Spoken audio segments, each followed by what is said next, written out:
परमात्मा को पाने तथा उसका वास्तविक लाभ प्राप्त करने के लिए पवित्र बाइबल में प्रमाण है कि प्रभु ने मनुष्य को अपना ही स्वरूप बनाया। 6 दिन में सृष्टि रचकर 7वें दिन विश्राम किया। कुरान शरीफ में प्रमाण है कि हजरत मोहम्मद को खुदा स्वयं कह रहे हैं कि मैंने तुम्हें उस परमात्मा की महिमा बताने के लिए भेजा है। वो परमात्मा कबीर है जिसने 6 दिन में सृष्टि रची तथा 7वें दिन तख्त पर जा विराजा।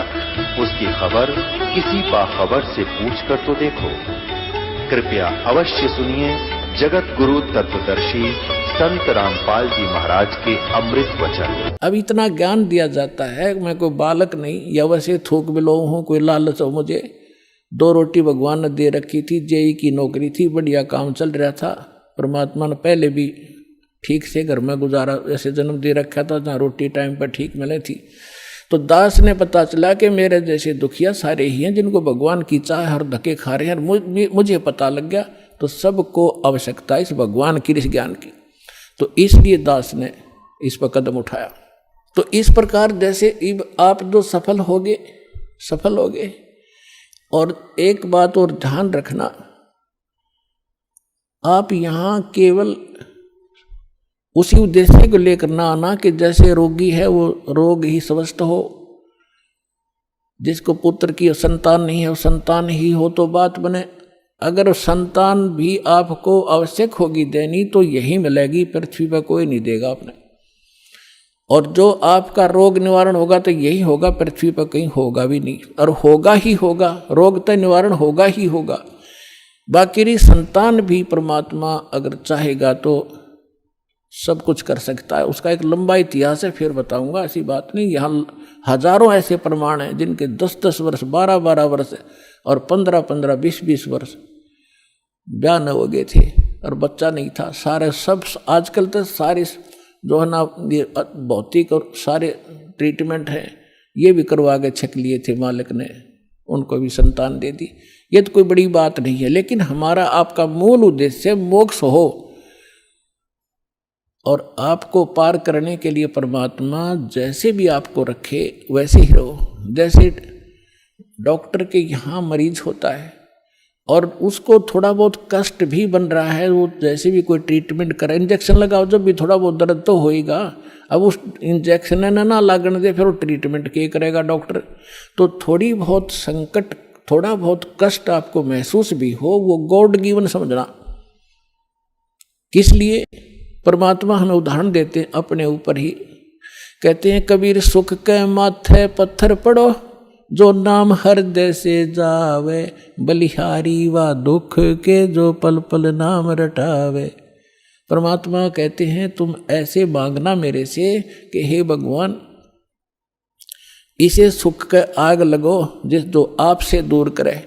हे परमात्मा ऐसा दुख, बलिहारी उस दुख के, ऐसा दुख बना रहे जिससे आपकी याद बनी रहे, ऐसा सुख ना देना भगवान जो आपसे दूर करे।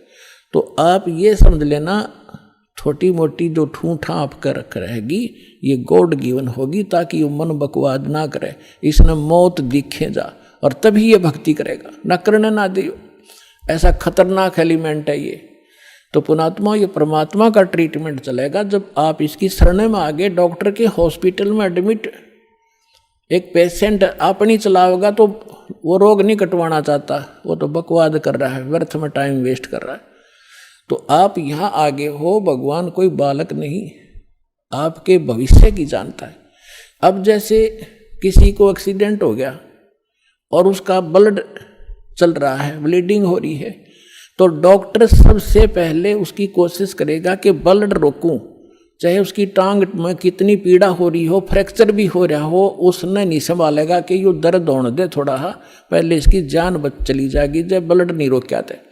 तो वो कह रहा होगा है मर गया, पैर टूट गया है मर गया, तो वो अलग बात है। पहले वो ब्लड रोकेगा फिर उस टांग ने संभालेगा, उससे जान नहीं जा सकती।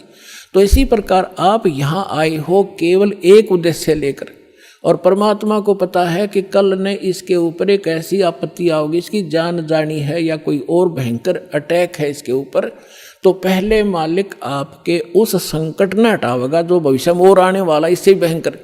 और आप ये सोचोगे एक बता मेरा ये संकट ना ठीक हुआ, 2 बार लिया, तीसरी बार आ ली, 5वीं हाजिरी होगी। पुण्यात्मा या तो आजीवन आने की नियत बनाओ जब आपका कल्याण होगा। ऐसा बालक नहीं भगवान के झाड़े ला देर जा तुम अपने राज्य रम अपने राज्य, नहीं, आपके असंग जन्म का कोड कटेगा यहां से। अब जो प्रसंग चल रहा है कि जिन जैसे सतयुग के अंदर पुण्यात्मा जन्म लेती है और उनके लिए परमात्मा ऐसा माहौल बना देता है, फलदार वृक्ष होते हैं सब जगह। जैसे आजकल हम कणक पैदा करते हैं कितनी मेहनत करके, उस समय ये ऐसे खड़े रहते जैसे सामक देखा हुआ आपने, ऐसे खड़े रहते हैं और जाओ और तोड़ो और झाड़ो पकाओ और खाओ, फल तोड़ो खाओ और भजन, और उसमें भजन सभी करते हैं, उनकी एक ऐसी श्रद्धा होती है। तो वो भक्ति करते हैं शास्त्र विरुद्ध और सुख सारे उपलब्ध हैं, शरीर भी स्वस्थ है, लाखों वर्ष जीवन भी रहता है, बाप से पहले बेटा भी नहीं मरता है और विधवा औरत विधवा नहीं होती हैं।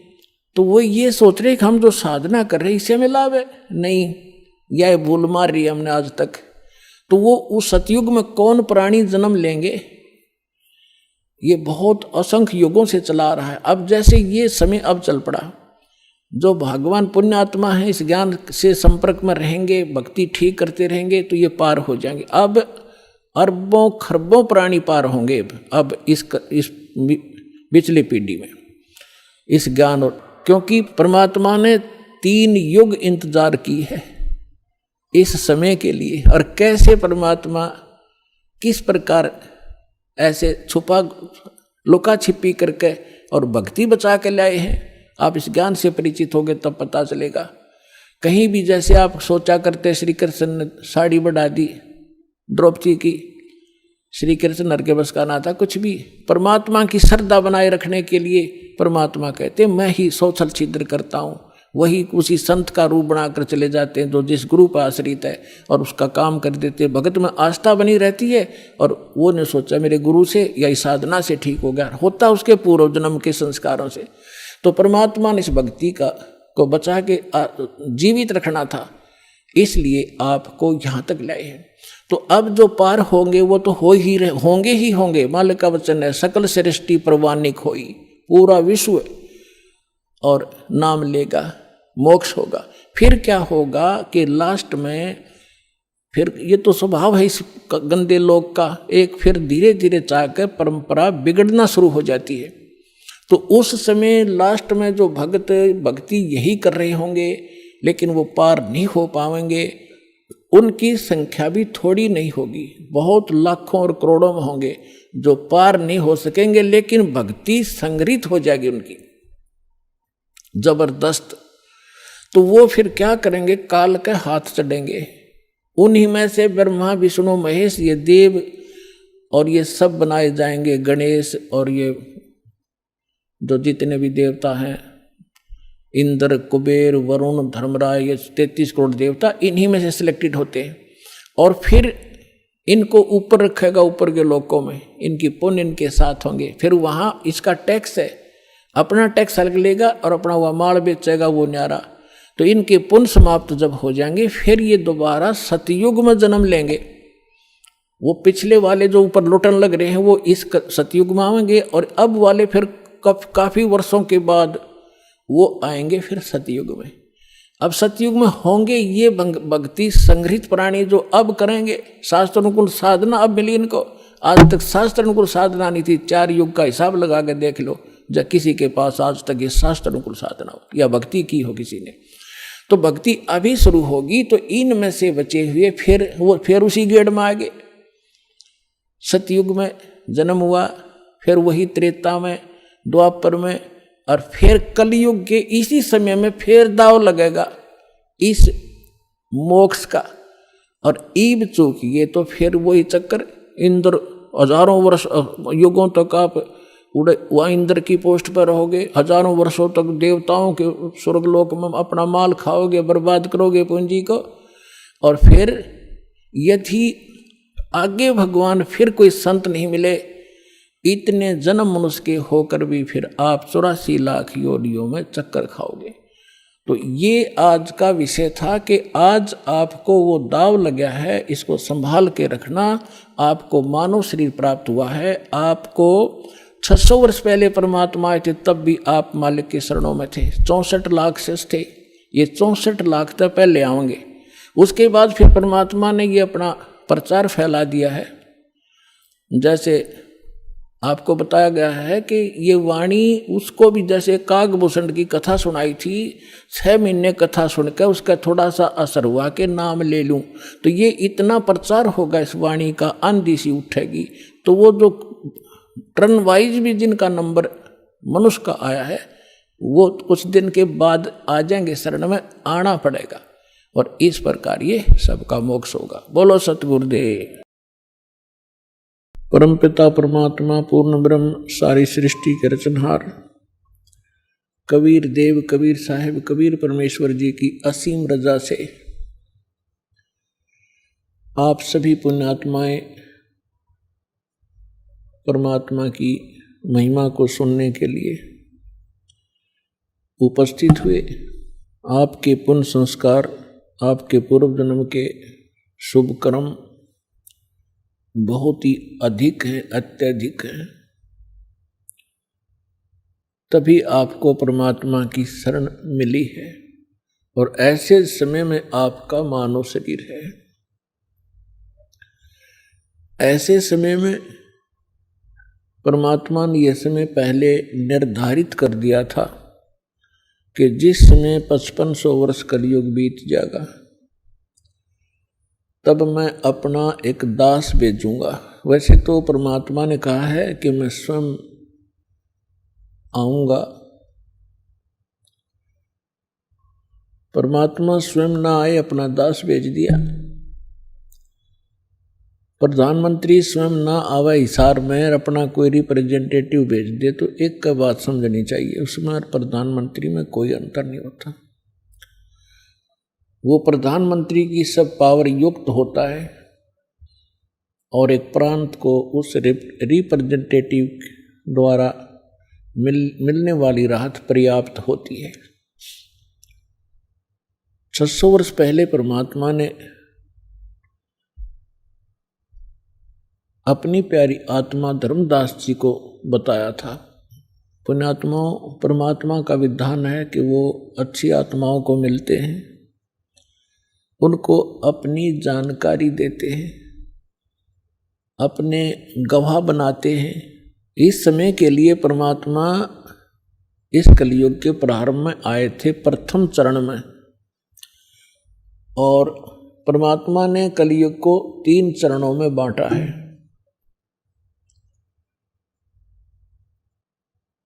एक तो प्रथम चरण, जब परमात्मा सन 1398 से सन 1518 तक 120 वर्ष तक एक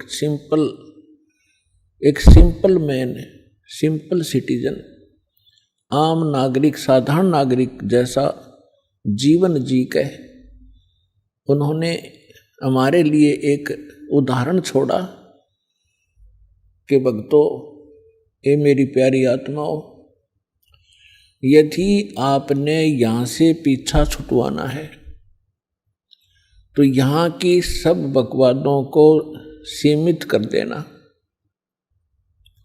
नहीं तो ये काल के, ये माया के चोज आपने असंख्यों बार किए हैं और ये आपको यहीं रख लेते हैं। और एक ये भी सिद्ध करना चाहा था परमात्मा ने कि ये ना समझना कि उस समय ब्राह्मण वर्ण जो था वो केवल भक्ति और ज्ञान प्रचार का अधिकारी माना जाता था, और हम यही मानते थे कि ब्राह्मण लोग ही भक्ति करते हैं, इन्हीं का अधिकार है, यही मोक्ष प्राप्त कर सकते हैं। तो परमात्मा ने सिद्ध किया था कि उस समय छुआछूत बहुत ज़्यादा थी, और जुलाहा जाति को बहुत ही हेय माना जाता था। शूद्र वर्ण में गिने जाते थे। परमात्मा ने यह सिद्ध करना चाहा था कि जाति और मजहब परमात्मा के पाने में कति आड़े नहीं अड़ता। वो ना सहयोगी है न बाधक है। पूर्ण संत प्राप्त हो, सच्ची श्रद्धा से जो सत साधना करेगा, चाहे वो किसी वर्ण में जन्मा हो, अमीर हो या गरीब हो, निर्धन हो, सभी परमात्मा प्राप्ति कर सकते हैं और परमात्मा सबको सामान्य लाभ देगा। यदि राजा भक्ति कर रहा है और साथ में एक रंग कर रहा है, जब आध्यात्मिक सत्र का जो सहयोग होगा, परमात्मा दोनों को सामान्य देगा, कोई अंतर नहीं होगा। तो इसी प्रकार परमात्मा ने ये सिद्ध करना चाहा था कि टोटे में भक्ति करे सोए सही सपूत, ये मायाधारी मस्करे है न जाने कितने जालिए ऊत। टोटे में भक्ति करे, निर्धन दारिद्र होकर भी परमात्मा की आस्था जिसमें है, सोए सही सपूत, और ये मायाधारी मस्करे ना जाने कितने जालिए ऊत, रावण जैसे। और परमात्मा कहते हैं राजा हो भाਵੇਂ रंक हो, निर्धन हो या धनवान हो, इंसान हो, स्त्री या पुरुष हो, परमात्मा प्राप्ति कर सकता है यदि उसको सतगुरु मिल जाए। तो पुण्यात्माओं, आप उन पुण्यात्माओं में से हैं जो आपको सतगुरु भी मिल गए। अब यदि अब भी पार नहीं होगे तो फिर आपकी अपनी नालायकी होगी, परमात्मा ने रजा में कसर नहीं छोड़ी। तो पुण्यात्माओं, ये समय बहुत पहले निर्धारित किया था परमेश्वर ने, और काल ने अपना जाल फैलाया था। जब कबीर परमेश्वर से धर्मदास जी ने पूछा कि हे दीनदयाल, आपने जो कथा सुनाई है सृष्टि रचना की, और इसको सुनकर तो ऐसा लगता है कि हम महाअपराधी और कमीने जीव हैं। हम भरी थाली का ठोकर मार के सुख सागर को छोड़ के इस गंदे तालाब में आप इस ओछे जल में आ गिरे। आपके साथ हमने बहुत चीटिंग करी। हे दीनदयाल, आपने कैसे रहम किया हमारे ऊपर, आपने फिर भी संभाले। कितने दयालु हो आप, हमने कैसा जुल्म किया आपके साथ विश्वासघात किया। तब परमात्मा ने कहा कि धर्मदास, माता पिता के पुत्र या पुत्री कितने निकम्मे हो जाएं, फिर भी वो चाहता है कि ये कभी सुधर जा और मेरे पास आ जाए तो मैं इनको सर्व लाभ दूं। अब ये सभी मेरी आत्मा है, मेरे से उत्पन्न है, मेरे शरीर से निकली है। परमात्मा ने अपने वचन से सभी की उत्पत्ति की है। अब हम परमात्मा के पेट से बाहर आए हैं, और जो भी माता अपने बच्चे को, बेटा या बेटी को जन्म देती है, उसको कितने प्यारे होते हैं। दास ने देखा एक माई का पुत्र बिल्कुल जन्म से अपाहिज था, लाल गिरती रहती थी, ऐसे बांगा टेढ़ा मुख था, और वो माँ उसको इतना प्यार करती थी, लाड करती थी, उसकी लार धोके और चूमती थी, प्यार करती थी। तो पुण्यात्माओं, हम उस परम पिता की आत्मा है जो हमारे लिए भटक रहा है। हम कितने निकम्मे हैं, कितने नालायक हो गए, फिर भी उसके हृदय में हमारी न्यारी कसक है। हमने क्या गलती की थी, ये सृष्टि रचना के द्वारा आपको बहुत बार बता रखी है। आज विषय दूसरा है, इस करके थोड़ा सा हिंट देंगे, जिसमें परमात्मा ने सतलोक, अलखलोक और ऊपर के अगम और अनामी लोक सभी उत्पन्न कर दिए अपने वचन से, अजर अमर। और परमात्मा ने सबसे पहले 16 पुत्रों की उत्पत्ति की, उससे पहले 16 द्वीप उत्पन्न किए, उनमें सबको रहने को कहा। उनमें से एक पुत्र अचिंत था, उससे कहा कि आप सृष्टि रचना करो, शेष उसको अपनी सामर्थ्य का आभास कराना था कि तुम कितने सक्षम हो और क्या कर सकता है प्राणी परमात्मा के अतिरिक्त। तो उसने अपने वचन से अक्षर पुरुष की उत्पत्ति की। श्रीमद् भगवत गीता अध्याय नंबर 15 के श्लोक नंबर 16 और 17 में 3 पुरुष हैं, सरपुरुष, अक्षर पुरुष और उत्तम पुरुष है तो अन्य, उसको परम अक्षर पुरुष यानी परम अक्षर ब्रह्म कहते हैं, जो श्रीमद् भगवत गीता अध्याय नंबर 7 के श्लोक 29 में गीता ज्ञानदाता कहता है कि अर्जुन, जो व्यक्ति जरा और मरण से छूटने के लिए ही प्रयत्नशील हैं, उससे मोक्ष पाना चाहते हैं वृद्धावस्था से और मृत्यु से, वो उस तत्परम से परिचित हैं, संपूर्ण अध्यात्म ज्ञान से परिचित हैं और सब कर्मों से वो वेल नोन है। वही लोग यहाँ से निकलने की, मृत्यु से और जरा यानी बुढ़ापे के दुख से छूटने का प्रयत्न करते हैं, तो वो उस तत्ब्रह्म से परिचित होते हैं। अर्जुन ने 8वें अध्याय के प्रथम मंत्र में पूछा कि वो तत्ब्रह्म क्या है। गीता ज्ञानदाता ने 8वें अध्याय के 3 श्लोक में कहा कि वो परम अक्षर ब्रह्म है, यानी गीता ज्ञानदाता से अन्य है वो समर्थ शक्ति। तो 15वें अध्याय के गीता जी के 16 और 17 श्लोक में 3 पुरुष हैं, सरपुरुष, अक्षर पुरुष, और 17वें श्लोक में कहा कि उत्तम पुरुष है तो अन्य है। इन दोनों से, सरपुरुष और अक्षर पुरुष से वो श्रेष्ठ परमात्मा, उत्तम पुरुष, पुरुषोत्तम तो कोई और है, और वही तीनों लोकों में प्रवेश करके सबका धारण पोषण करता है। वो वास्तव में अविनाशी परमेश्वर है। तो अचिंत ने अक्षर पुरुष की उत्पत्ति की, और अक्षर पुरुष वहाँ एक सरोवर है, मान सरोवर, अमृत से भरा हुआ, उसमें जाके सो गया, गहरा चला गया, वहाँ श्वासों से जीवन नहीं है। काफी समय तक वो बाहर नहीं आया। आपको थोड़ी सी सृष्टि रचना का हिंट देकर आज का जो विषय है वो फिर चलेगा।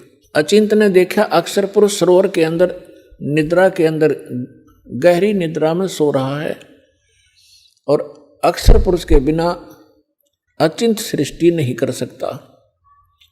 तब उसने अर्ज की कि अक्षर पुरुष निद्रा में है, प्रभु मैं कुछ नहीं कर पा रहा हूँ। तब परमात्मा ने कहा कि बेटा तुम कर भी नहीं सकते, ये तुम्हारे को थोड़ा सा एक झटका दिया है, कहीं तुम बीच में टांग अड़ा लेते। परमात्मा ने ये सिद्ध कर दिया कि समर्थ का काम समर्थ ही कर सकता है, और दूसरा कोशिश करेगा तो वो मार ही खाएगा। तब परमेश्वर ने उसी सरोवर से थोड़ा सा जल अपनी आचमन में लिया, अपनी शब्द से उसको अंडा बना दिया। अंडे में अपने वचन से, अपने ही अंदर से एक आत्मा उसमें प्रवेश कर दी। उस अंडे को बहुत बड़ा आकार का अंडा बना दिया, उसको उसमें छोड़ दिया। सरोवर में गड़गड़ गड़गड़ करता हुआ वो नीचे गया। तो उसकी गड़गड़ाहट सुन के अक्षर पुरुष की निद्रा खुल गई। और किसी को कच्ची निद्रा से जगा दिया जाए तो उसमें थोड़ा सा क्रोध होता है। उसने क्रोधवश उसको देखा कि किसने मेरी निद्रा भंग कर दी, तो वो कोप उस अंडे पर टकराया, उससे अंडा फूट गया, उसमें से ये सरपुरुष निकला। सरपुरुष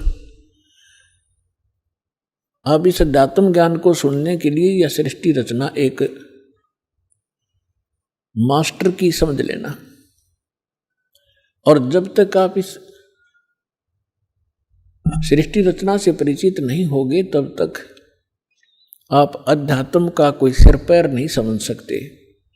प्रथम बार कोई सुनेगा उसको ऐसा लगेगा जैसे दंत कथा बनावटी कहानी है। अब वो अंडा फट जाने से उसमें से सरपुरुष निकला, ज्योति निरंजन, जिसको काल भी कहा जाता है, जो 21 ब्रह्मांड का स्वामी है। तब परमेश्वर ने कहा कि तुम दोनों बाहर आओ। वो दोनों बाहर आ गए। उनसे कहा कि जाइए आप अचिंत के द्वीप में रहो, एक स्थान तीनों को दे दिया, अचिंत, सरपुरुष और अक्षर पुरुष। उसके पश्चात परमेश्वर ने स्वयं शेष रचनाएं की और हम सभी आत्माओं को अपने वचन से उत्पन्न कर दिया। असंख्य जितने भी यहाँ चींटी, मच्छर, मक्खी, सूक्ष्म जीव जो दिखते भी नहीं, दूरबीन से देखे जा सकते हैं, हाथी, देवता, ये सभी प्राणी परमात्मा ने अपनी वचन से उत्पन्न करके, ये सभी आत्माएं ऊपर रहा करती थी।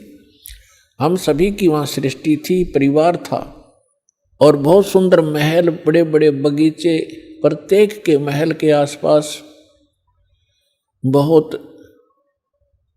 बहुत सुंदर आगे पार्क हैं, फल फ्रूट वहाँ पर लदपद रहते हैं, मेवा लदपद रहती है, सदाबहार वृक्ष हैं, सदाबहार बाग बगीचे हैं। तब परमात्मा ने हम सबको उत्पन्न किया, हम अलग अलग रहने लगे और हमारा वहाँ पर एक परिवार बन गया। जैसे आपका यहाँ परिवार बन गया, ऐसे वहाँ भी आपका ऐसे सुंदर परिवार था। प्यार से रहते थे, कोई तकलीफ नहीं, किसी वस्तु का अभाव नहीं, कोई काम नहीं। तो फिर कुछ समय के उपरांत काफी समय बीत गया था, तो इस ज्योत निरंजन सरपुरुष के मन में एक खुरापात उत्पन्न हुआ। इसने सोचा हम तीन तो एक स्थान पर एक ही प्लाट में रह रहे हैं, द्वीप में, और शेष मेरे भाई अब अलग अलग द्वीपों में रह रहे हैं, तो मैं अलग से द्वीप प्राप्त करूंगा। इसने अलग से स्थान प्राप्ति के लिए तप शुरू किया, एक पैर पे खड़ा होकर। एक पैर पे खड़ा होकर के इसने तप किया, कभी उस पैर को रख ले, कभी उसको, और हम फिर इसके जाल में कैसे फंसे। हम इस ज्योत स्वरूपी निरंजन को देखने लगे और इसके इस ड्रामे को, इस एक्टिंग को, इस तपस्या को हम देखकर प्रभावित हो गए और ये सोचने लगे बड़ा कमाल कर दिया इसने, एक पैर पर खड़ा है, ओहो कितने युग बीत गए, कितना समय बीत गया। तो ये समझ, आज हमारे अंदर भी एक ऐसी प्रेरणा, ये धारणा या कमजोरी आज भी विद्यमान है। जैसे कोई एक्टर, कोई हीरो या हीरोइन, अभिनेता, अभिनेत्री, आप उसको देखते हैं, फिल्म वगैरह देखते हैं उनकी, तो उनसे इतने प्रभावित हो जाते हैं ये जवान नौजवान बच्चे, लड़के या लड़कियां, और वो कभी यहाँ आजा बरवाला में या हिसार में, तो ये नादान बालक है, उसको देखने के लिए वहाँ कई हजारों की संख्या में इकट्ठे हो जाएंगे और वो अपनी रोजी रोटी के लिए चटक मटक करते हैं और ये फजूल में मुफ्त में डले ढोने के लिए उसको देखने जाते हैं, उन पर इतने आसक्त हो जाते हैं और उनको अपना फेवरेट हीरो और हीरोइन बोलते हैं। मैं बताओ, उनसे लेना एक न देने दो, वो उनको बता टिंडे देंगे, वो अपने लिए नाचें कूदें बकवाद करें 2 पैसे इकट्ठे करने की खातिर, और ये मुंह बाएं देखें जहाँ उसकी खातिर वो खड़ी इतने किलोमीटर पर। तो ये कमजोरी हमारे वहाँ हुई थी। हमें सारी सुविधा वहाँ प्राप्त थी, हमारा समर्थ भगवान हमारे को सब सुविधाएं दे रहा था, और उस सुविधाओं को भूलकर, परमात्मा के एहसान को भूलकर हम इस नीच को देखने लगे, इस काल को। हम इस पर आसक्त हो गए, जैसे ये बच्चे हो जाते हैं एक्टर्स पर। परमात्मा ने बहुत बार आकाशवाणी की कि बच्चों इसके इस ड्रामे न मत देखो, मस्त रहो तुम। हम ऊपर से सावधान हो गए, जैसे हम बिल्कुल नहीं चाहते, पर अंदर कसक बहुत ज्यादा बन गई। वो तो अंतर्यामी है, हमारी सारी बात जानते थे कि अब ये गए काम तय। जब उसने 70 युग तक तप किया, तब परमेश्वर ने पूछा कि बोल ज्योत निरंजन, आप क्या चाहते हो? क्यों ऐसा ये हठ कर रहे हो? तब उसने कहा, पिताजी मेरे लिए ये स्थान बहुत कम है, मुझे कोई अलग स्थान दे दो, मैं अपना अलग स्थान चाहता हूं। परमात्मा ने कहा, ठीक है भाई। तब से राज मदमानम और जन्म तीसरे शुक्र सवानम, तेरे इस तप के कारण मैंने तुझे 21 ब्रह्मांड का राज दे दिया। जैसे एक धनी पिता अपने पुत्र को उसके हिस्से के 21 प्लाट दे दे खाली। अब उन ब्रह्मांडों को पाकर ये कभी उसमें जा रहा है, कभी उसमें कूद रहा है, सारे नाच कूद कर इसने सोची कि इसमें कुछ कंस्ट्रक्शन भी चाहिए। अब वो समर्थ है, सबका सब सारे मटेरियल उस परमात्मा से उपलब्ध हो सकते हैं। इसने फिर तपस्या की, 70 युग फिर तप किया। हम फिर भी इसको बहुत ज्यादा चाह रहे थे, ऊपर से सावधान थे पर अंदर से कसक गजब की थी। तब परमेश्वर ने पूछा, भी बोल क्या चाहता है ज्योत निरंजन, अब तुझे और क्या चाहिए? तब इसने कहा कि भगवान परमात्मा, हे पिताजी मेरे लिए मुझे कुछ कंस्ट्रक्शन करने का मटेरियल सामग्री दे दो। तब परमात्मा ने इसको 5 तत्व और 3 गुण दे दिए और कहा, ले बेटा खेल खिलौनों से। इनको पाकर के इसने फिर सोचा कि अब मैं इसमें कंस्ट्रक्शन भी कर लूंगा और फिर ये यहाँ मुझे अकेले का दिल लगे नहीं, इसके अंदर कुछ प्राणी चाहिए। इसने फिर से हठ योग शुरू किया। जब इसने तीसरी बार 64 युग तप किया तो परमात्मा ने पूछा कि बोल ज्योति निरंजन, तू क्या चाहता है? तो जो तूने मांगा मैंने दे दिया, अब क्यों हठ कर रहा है? तब इसने कहा कि प्रभु, हे परमेश्वर, हे पिताजी, मेरा अकेले का दिन नहीं लगता, कुछ आत्मा मुझे दे दो। परमेश्वर ने कहा कि देखो भाई, इस और तपस्या के लिए तू कुछ और मांग सकता है, अन्य तेरे को ब्रह्मांड दे दूंगा, लेकिन आत्मा नहीं दे सकता, क्योंकि ये मेरे अंश हैं और तू इनको घना दुखी कर देगा और मेरे से देखे नहीं जाएंगे फिर ये। तब इसने कहा था, नहीं पिताजी, मैं सत्य का राज करूंगा, जो जैसा कर्म करेगा मैं वैसा ही फल दूंगा, मैं कोई अत्याचार अन्याय नहीं करूंगा। परमात्मा बोले, भी पर एक बात है, यदि कोई सब इच्छा से तेरे साथ जाना चाहता है तो मैं अलाउड कर सकता हूं, नहीं तो मैं नहीं भेजूंगा अपनी आत्मा को, चाहे तो कुछ भी कहे। तो हम पहले से ही जो यहाँ आकर फंस गए, गधे कुत्ते सूअर मच्छर माखी सांप बिच्छू बनकर धक्के खा रहे हैं, हम पहले से इस पर आसक्त थे। जब ये हमारे पास आया, इसने पूछा, इसने कहा कि मैंने पिताजी से ऐसे ऐसे 21 ब्रह्मांड प्राप्त किए हैं, उनमें ऐसे ऐसे बाग बनाऊंगा, उनमें स्वर्ग बनाऊंगा, ऐसे ऐसे झरने बनाऊंगा, हीरे पन्ने जवाहरात के पहाड़ बनाऊंगा, क्या तुम मेरे साथ चलोगे?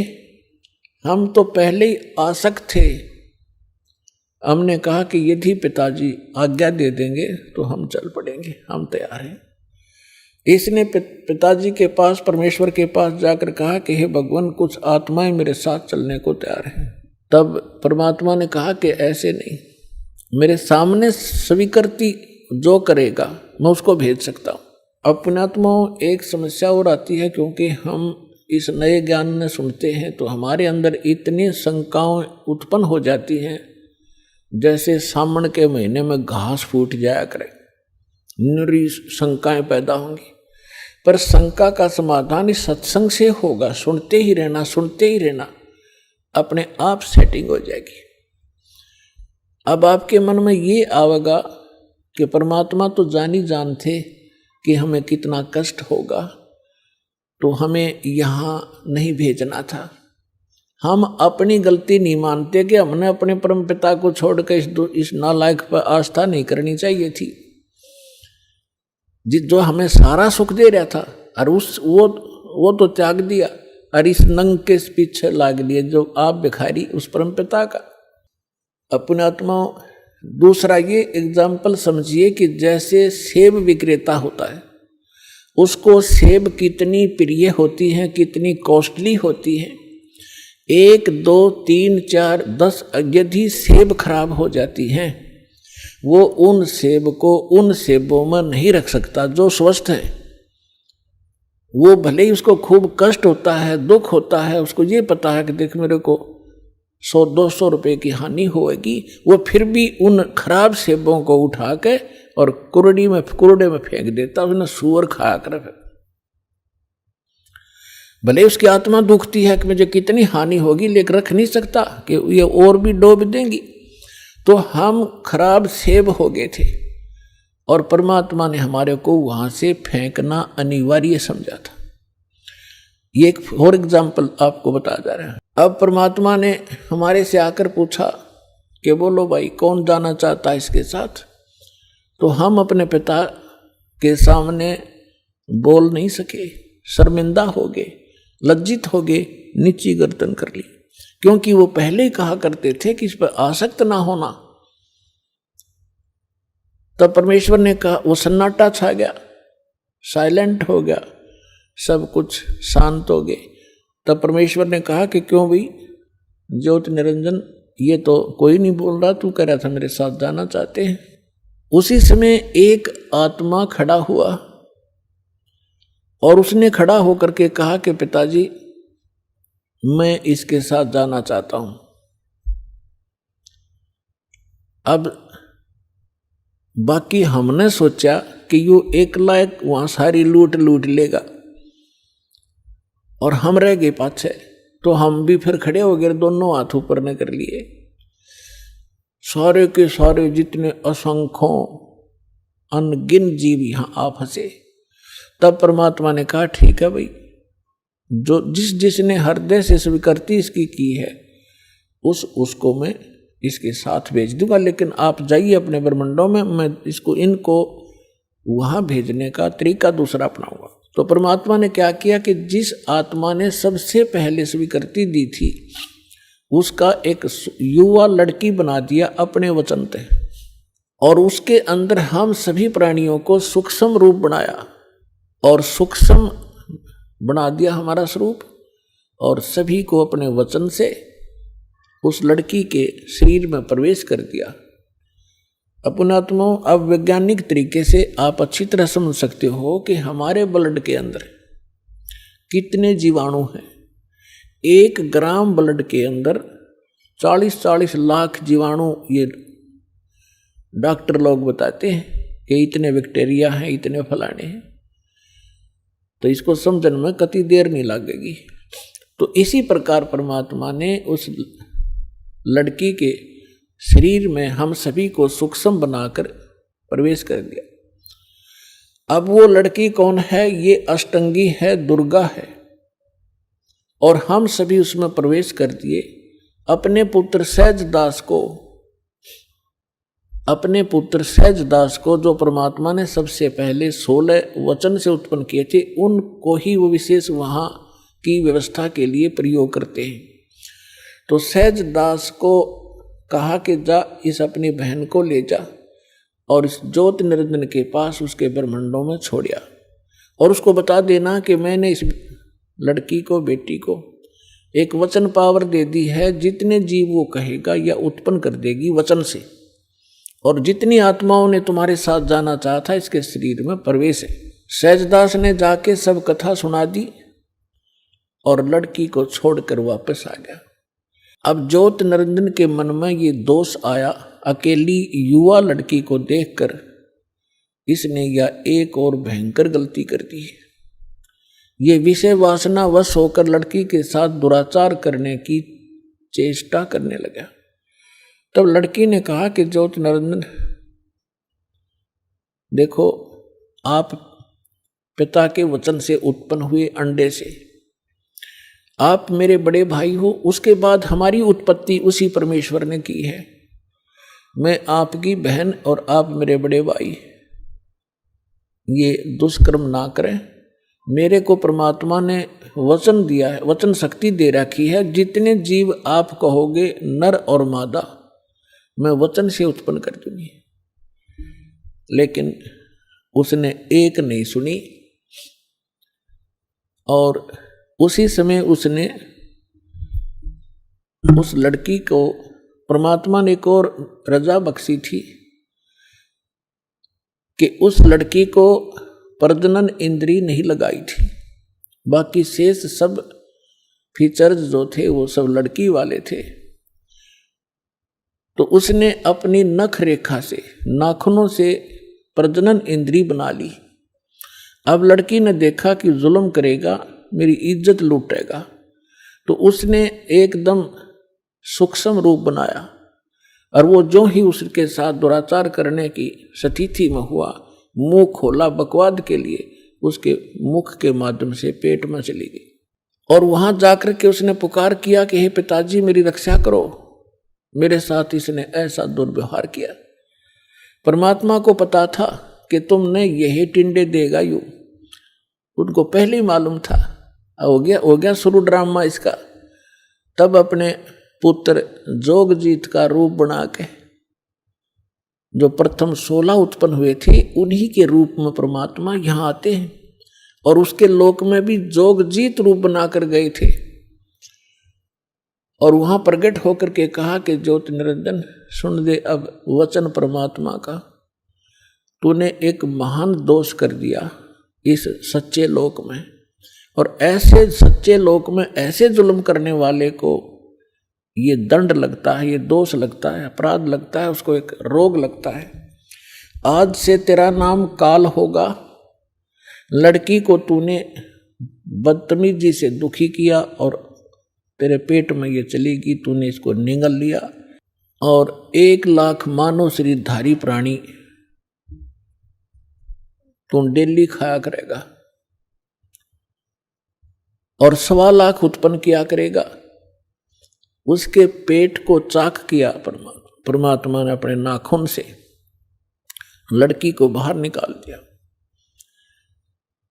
और कहा कि आज से तुम यहां नहीं रहोगे, इन 21 ब्रह्मांड को लेकर तुम दोनों यहां से चले जाओ मेरी आंखों के सामने से।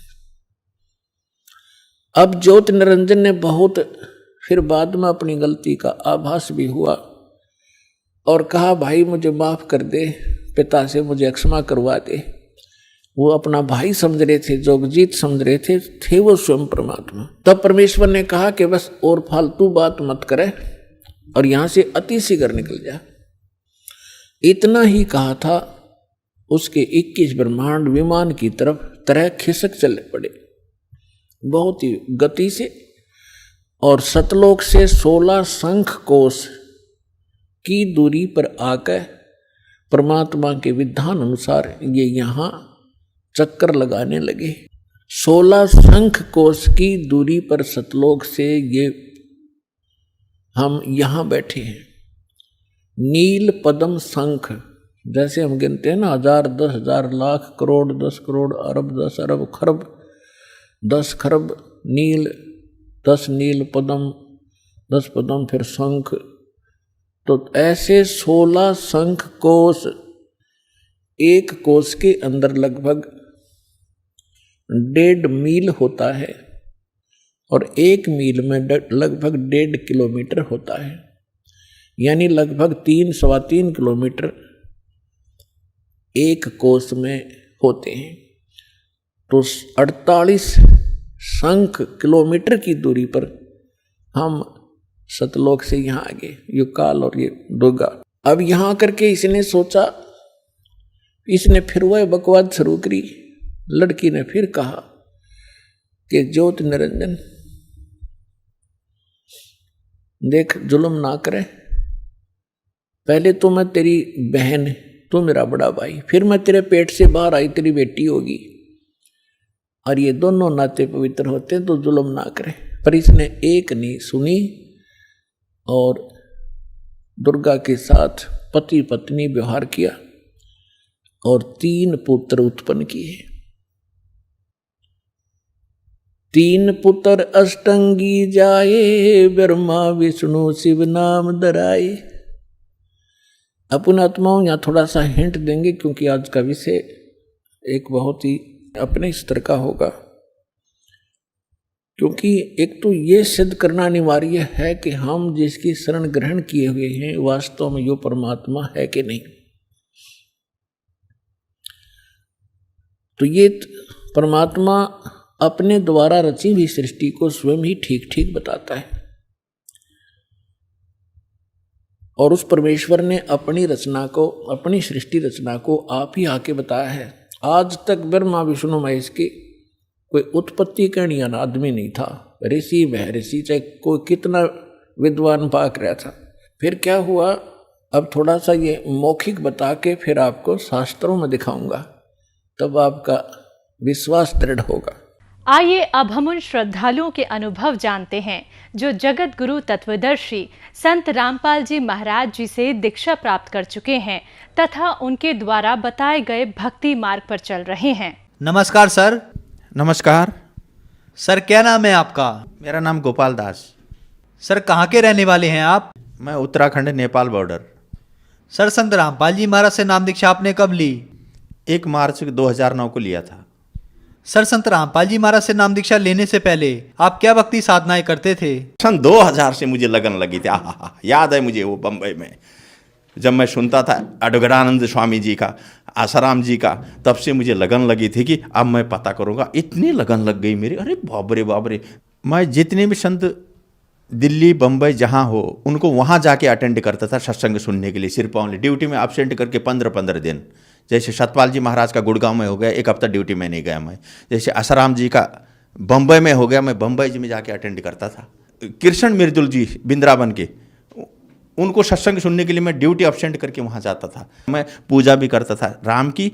बोला मुझे उस परमात्मा से मिला जो सबसे सर्वशक्तिमान है, ये भक्ति करता था मैं। भक्ति यही करता था, मेरे 24 घंटा मेरा ये मुख से वचन आता था। उस पर सबसे बड़ा भगवान कौन है, इसमें मैं रह गया। इसलिए 10 साल तक गुरु धारण नहीं किया। मेरे दोस्तों ने सबने किया, मैंने नहीं किया। सर, आपने बताया कि आप सबसे बड़े भगवान की खोज में थे। उसके लिए आप सभी संतों के पास गए, सुधांशु जी के पास गए, आसाराम जी के पास गए। किसी ने राम को बड़ा बताया, किसी ने दुर्गा माता को, किसी ने श्री कृष्ण जी को बड़ा बताया। तो सर, आपकी ये खोज पूरी हुई, आपको सबसे बड़ा भगवान मिला। जैसे मुझे 2009 में वो बुक मिली, भक्ति सौदागर बुक मिली 2009, 1 फरवरी कालिका मंदिर ओखला में तेजेंद्र भगत जी ने मेरे हाथ में बुक पकड़ाई। सेंट्रल बैंक का मैनेजर है वो आदमी दिल्ली में। बुक पकड़े, जैसे मैंने वो बुक देखा, अरे तेरी 8-10 पेज क्या पढ़ा था मैंने। रात को फ़ोन किया उसको, हे भगवान, भगवान तो ये है भाई, मिल गया मुझे। अब पता चला ये तो इतने बड़े भगवान। उसको मैंने फ़ोन किया रात को, मुझे ले चलना है वहाँ आश्रम ले, तो अब पहला गुरु धारण करूँगा। इसी चक्कर में मैं था। अब मुझे पता चला कि सबसे बड़ा सर्वशक्तिमान भगवान कौन है। उन्होंने बोला अच्छा अभी सो जाओ, मैं तुम्हें कार में मेरी ले जाऊंगा, नाम दिलाऊंगा। फिर उन्होंने मुझे 1 मार्च को अपनी कार में बोला संत रामपाल जी के आश्रम में वहाँ ले गए और उनसे नाम दीक्षा मुझे दिला दी। सर, आपने बताया कि आपने सभी संतों के 10 साल तक सत्संग सुने, लेकिन किसी को अपना गुरु नहीं बनाया, क्योंकि आप एक खोज में थे कि मेरे को सबसे बड़ा भगवान मिले। और संत रामपाल जी महाराज की शरण में आने के बाद आपकी वो खोज पूरी हुई। तो संत रामपाल जी महाराज से नाम दीक्षा लेने के बाद क्या आपको कोई लाभ भी मिले? जैसे मैंने नाम लिया वहाँ से 1 मार्च को, उस दिन से मैं 4 महीने फर्स्ट नाम जो दिया गुरुजी ने, जो मेरे मैं याद है मुझे, जो मेरे फंसे हुए पैसे पीएफ में 3 जगह पैसे लकट गए। अरे अचानक नहीं देने वाले, बैंकों में पैसे आने लगे मेरे। मैं तो हैरान रह गया, इतने चंगा हो गया, इतना खुश हो गया मैं। अरे इतनी आनंद क्यों है मेरे को अंदर से। चारों तरफ से पैसे 3 जगह से बैंकों में पैसे आ रहे मेरे, जो कभी नहीं देने वाले थे वो भेज रहे हैं। और 3 जगह पीएफ का पैसा आ गया, जो कभी ठेकेदारी में पीएफ देते ही नहीं है। हे भगवान, ये अक्षर में 4 महीने भी नहीं हुए थे, वो गिना रहा हूँ मैं आपको। अब उसके बाद का आगे का मैं गिनाऊँ, ओहो। फिर मैं गाँव गया नाम लेने के बाद। गांव से पूरी परिवार बीमार थी, दमा थी वहाँ परिवार को, मिसेज दमाग थी, बच्चा तो फेंट हो रहा था वहाँ, पूरी तरह खा रहा था, नीचे से जा रही थी, पूरा बेहोश पड़ता था बच्चा। जैसे उनको यहाँ लाया, सोने के लिए बिस्तर नहीं था, परिवार साथ में कहाँ रहे। एक रिश्तेदार के घर रहा, वो बोला भाई कपड़ा तो नहीं होंगे। मैं बोला भाई मेरे पास 1000 रुपये, 800 रुपये का मैंने एक रसे गद्दा खरीदा, 200 बच गए भाई मेरे पास। याद है मुझे वो दिन लाजपत नगर में नौकरी लग गई मेरी, मालिक ने पता नहीं नौकरी लगा दिया, ऐसी नौकरी लगा दी। अब वहाँ से शुरू हुआ, नाम भी मिला, नौकरी भी लग गई, रोटी नहीं मिल रही थी, किराए में मकान लिया, किराए में रहता था, फिर अभी में शुरू हो गया किराए में रहना, नौकरी में तरक्की हुई। मैंने 20 साल बम्बई में नौकरी करी, 20 साल की कमाई मैंने भाई को भेजता रहा, उसने ज़मीन गांव में ले ली, मैं गया नहीं गांव में, ले लिया है क्या जाना है, उसने अपने नाम पे ज़मीन कर दी, मेरी भी उसी के नाम पे थी पूरी ज़मीन। फिर मैंने भाई को बोला मेरे नाम पे आप कर दे भाई ज़मीन, और उसने नाम पे ज़मीन नहीं किया, मेरे नाम पे। फिर मैं बच्चों को लेके दिल्ली आ गया, फिर मैं गुरुजी से अर्ज़ किया ज़मीन हड़पने की, 13 साल बाद गुरुजी से अर्ज़ किया। गुरुजी ने बोला बेटा तेरी ज़मीन मिलेगी, झगड़ा मत करना। और जैसे गुरुजी ने ऐसा आशीर्वाद दिया मुझे 2013 में, और जैसे बरवाला से सत्संग सुन के मैं घर में आया, दिल्ली में किराए में रहता था, और किराए में रहने के बाद 5वें दिन उसने गांव से पूरा कोर्ट का डॉक्यूमेंट पेपर भेज के, वहाँ का सब भेज के यहाँ आदमी को भेजा, और चल भाई तेरी ज़मीन तेरे नाम पे करता हूँ करके वो आदमी लेके मेरे को ढूंढ रहा है, कि एड्रेस ढूंढ रहा है। किराए के मकान में रहता था मैं, ऊपर मकान वाले बोलता है कौन आया है देख। जैसे मैंने देखा वो तो गाँव का आदमी है, घर में आया, पूरा डॉक्यूमेंट टेबल में रख दिया, बोला ये देखो पहले तुम्हारी ज़मीन जो थी वो तुम्हारे नाम पे करने वाले है, अब चलो भर के। जैसे वहाँ से भी फ़ोन आ गया उसका भाई का, बोला आजा तुम्हारी ज़मीन तुम्हारे नाम पे करता हूँ। ये हम अनहोनी हो गए, घर में बाल बच्चे बीवी बड़ा खुश हो गई। जैसे मैं गया गांव में, उसको बोला चल फिर नाम पे कर दे। जैसे गए कोर्ट में, आहा वो देखते ही बनता है पसीना पसीना हो गया वो पूरा। 80 लाख की मेरी ज़मीन, आज की नहीं 2013 की बात बता रहा हूँ, 80 लाख की उस टाइम पे वो ज़मीन। अरे 1 लाख तो मांग लेता, 2 लाख 5 लाख तो मांग लेता। पसीना पसीना हो गया कोर्ट में जब नाम में डाल रहा था, हालत खराब होगी उसकी, लेकिन बोल नहीं पा रहा है। मेरे मालिक की कृपा है भगवान, याद है मुझे वो बात। तब से मैं अब इतना विश्वास करता हूँ कि बस तब से मैं लगा हूँ पूरी तरह, मालिक के शरणों में लगा हुआ हूँ। रामपाल जी की कृपा से ये सब बोलने के बाद 5वें दिन ये काम हुआ जो 13 वर्ष से नहीं हो रहा था ये काम। ये है गुरु जी की कृपा, ये है परमात्मा की कृपा, पूर्ण परमात्मा की, जिस परमात्मा की मैं खोज में था। और उसके बाद जो गांव से बच्चा लाया था मैं, आधा मुर्दा बेहोश पड़ने वाला, मैं ड्यूटी जाता था, गली में से आदमी आते थे, कंपनी में फ़ोन करते थे भाई बेहोश हो गया चल ले जा, फेंट हो गया, 2-4 आदमी लग के हॉस्पिटल ले जाते थे। हमेशा की बात, कंपनी वालों ने भी देखा ये बात, फेंट हो जाता था पूरा तरह बेहोश, जो खाया यहाँ से निकलता था बिल्कुल गिरा बेहोश हो, आँख सफ़ेद, घर में रो पड़ते थे सब, बीबी बच्चे अगल बगल वाले, सफ़ेद आँख हो गई, अरे होश नहीं आ रही है, ये कंडीशन था। 1 साल कलावती हॉस्पिटल में रहा वही बच्चा। फिर मैं गुरुजी के पास ले गया और नाम दीक्षा दिलाया उस बच्चे को भी। रामपाल जी गुरुजी मेरे भगवान ने आशीर्वाद दिया, याद है मुझे, ऐसे ले गया आशीर्वाद दिया वो बच्चे को। उस दिन से वहीं पर बीमार कहाँ रह गई पता नहीं, तब से आज देखो 1st डिवीज़न में पढ़ रहा है, हेल्थी है, बीमार नाम की चीज़ नहीं है। कहाँ उड़ गया वो बीमार, मैं बताओ। 1 साल से कलावती हॉस्पिटल में फेंट होने वाला बच्चा, ये है कमाल का प्रमाण, ये है पूर्ण परमात्मा की ताकत, याद है। दूसरा लाभ बताता हूँ मैं आपको। नोटबंदी हो गई, 11 तारीख को मुझे कंपनी से पैसा लेके आया मैं, 40 नोट थे मेरे पास, 1000 के, 40,000 रुपये बैंक में रखने के लिए। रास्ते में गिर गए और 1.5 घंटा वहाँ लाइन पे लगा के, जैसे नंबर आया पैसा देखता हूँ पैसा नहीं है। हे मालिक ये क्या हो गया, वहीं पर अर्जी किया भगवान को। और मुझे पता है मालिक ने बोला था जब तक नियम और मर्यादा आपके पास है तो सब काम होंगे। और मैं नियम मर्यादा का पक्का ऐसे रहता हूँ, मैं जहाँ दुविधा हो मैं करता ही नहीं हूँ। इसलिए मेरे भगवान ने मेरी सुनी। रिटर्न आया 1.5 घंटे के बाद, रोड में, मेन रोड में, जहाँ गाड़ी चल रही थी, पैसे रखे हुए 40,000 की गड्डी उठाया, बैंक में जमा करके। हे भगवान, ये अब क्या बताऊँ मैं, 10,000 20,000 ऐसे कई केस है मेरे, ऐसे केस है, सब मालिक ने पूर्ति किया। सुख शांति। अब देखो मैं करोड़पति हूँ इस समय, जिसके पास 0 पैसा नहीं था। याद करो ये परमात्मा रामपाल जी की कृपा है भाई, ये पूर्ण परमात्मा कबीर साहब की, भगवान की कृपा है। ये देखो, एक दिन मेरे कंपनी में 10,000 रुपये वहाँ गिर गए थे बाथरूम में, सफाई वालों को मिला, उनसे पूछा मैंने, नहीं मिला। बोला जैसे मैं घर में आके 1.5 घंटे बाद जोत जगाया, जिसको पूछ रहा था वो नहीं बोलने वाले ने, जो जगाते टाइम फ़ोन आ गया, फ़ोन उठाया, बोला तुम्हारे पैसे भाई मिल गए हैं, ले जाओ। ये होती है परमात्मा की कृपा, कोई दिखा नहीं सकता है। 7,000 का मोबाइल सफदरजंग हॉस्पिटल में, पीपल के पेड़ के पास खाना खाया, फ़ोन उधर भूल गया।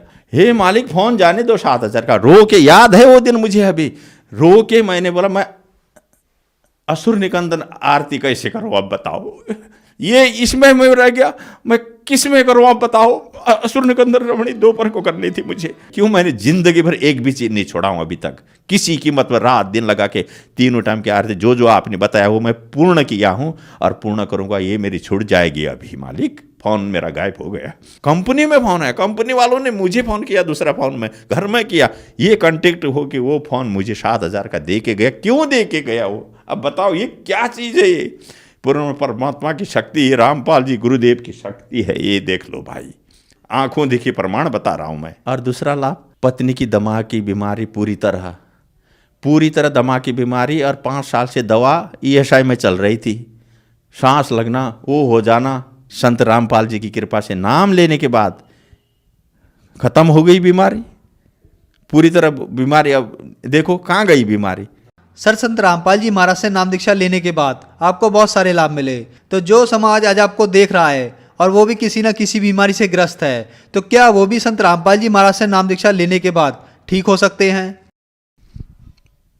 मैं पूरी पृथ्वी के भक्तों को या पूरी दुनिया को ये अनुभव बता देता हूँ मैं आपको। अगर संत पूरी पृथ्वी में जितने भी संत हैं, पूरी पृथ्वी के जितने भी गुरु हैं, जितने भी भगवान हैं, अगर सिर्फ संत रामपाल जी से अगर नाम लो, एक बार प्रैक्टिकल देख लो, नाम लेने के बाद अगर नियम मर्यादा जिसमें बताए गुरु जी वो अगर कर दो, तुम सबके कदम छोएंगे। ये दुख है ना, ये दुख कदमों में रहते हैं, फिर तो दुख होता ही नहीं है ना, पूर्ण पूर्ण पूर्ण पूर्ण हो जाता है, पूरी तरह पूर्ण होता है नियम मर्यादा में रहने के बाद। ये हमने देखा है, ये सभी के लिए हो रहे हैं हमारे आश्रम में। गुरुजी संत रामपाल जी से नाम दीक्षा लेने के बाद। सर, आपने बताया कि आपने सभी संतों के सत्संग 10 साल तक सुने, आपको एक सबसे बड़े भगवान की खोज थी, फिर आप संत रामपाल जी महाराज की शरण में आए, वहां आपकी खोज पूरी हुई। तो हमें आप ये बताइए, उन संतों के ज्ञान में और संत रामपाल जी महाराज के ज्ञान में आपको क्या अंतर दिखा? इसमें मुझे ये लगा, अब उनका ज्ञान तो 2% में नहीं है और गुरु जी का ज्ञान 100% है, संपूर्ण शास्त्रों के आधार पर है गुरु जी के ज्ञान। और वो खुद मिला के देख ले, ब्रह्मा विष्णु महेश से ऊपर से भगवानों को न जानते हैं, वो 8 क्लास की विद्या भी नहीं है, नंबर 1। वो खुद जन्म मृत्यु के चक्कर में है वो भगवान। अब पूर्ण परमात्मा की बात तो बातें अलग हो गई, ऊपर के भगवान की बातें अलग है, क्षर अक्षर परम अक्षर, ईश्वर परम ईश्वर को तो कोई जानता ही नहीं पृथ्वी में। संत जो गीता में पढ़े हुए है, गीता में पूरा लिखा हुआ है, 4 वेदों में है, गीता में है। बताओ, इन ग्रंथों में लिखी हुई चीज को भी नहीं समझ पा रहे। इन संतों से क्या, इनको तो अपने ग्रंथों का याद नहीं है, इनको ग्रंथों का जानकारी नहीं है, नंबर 1। गीता के बारे में किसी संत को पता नहीं है। बताओ, बड़े बड़े संतों को देख लो आप, कोई बता नहीं सकता गीता के बारे में, संत रामपाल जी ही बता सकते हैं इन शास्त्रों के बारे में। सर, संत रामपाल जी महाराज से नाम दीक्षा कैसे ली जा सकती है? पूरे हिंदुस्तान में, हर स्टेट में, हर डिस्ट्रिक्ट में पूरे नामदान केंद्र खुले हुए हैं भक्तों के। पूरे भारत की बात कर रहा हूँ मैं, नामदान केंद्र खुले हुए हैं। जो आदमी जिस स्टेट का जिस जगह का रहता है वहाँ पूरा नामदान केंद्र में कांटेक्ट करो, संत रामपाल जी से नाम दीक्षा लो और अपना कल्याण कराओ। धन्यवाद सर। नमस्कार, सत साहिब।